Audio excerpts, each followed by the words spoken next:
Pagtutunan ng pansin ng Gilas Pilipinas ang pagbuo sa game plan laban sa Dominican Republic na unang makakasagupa nito sa FIBA World Cup sa Agosto 25 sa Philippine Arena sa Bukawi, Bulacan.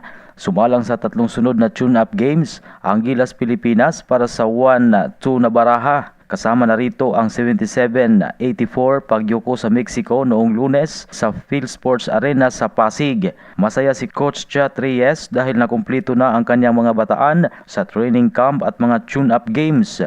Kaya naman nais ni Reyes na gamitin ang tatlong tune-up games upang makabuo ng game plan particular na laban sa Dominican Republic. Aminado si Reyes na importante ang tatlong susunod na araw ng training ng Gilas Pilipinas dahil dito bubuo ng solidong game plan ang tropa. Sa katunayan ay nagtungo pa si Gilas Assistant Coach Tim Con sa Spain upang ma-scout ang laro ng Dominican Republic sa tune-up games nito.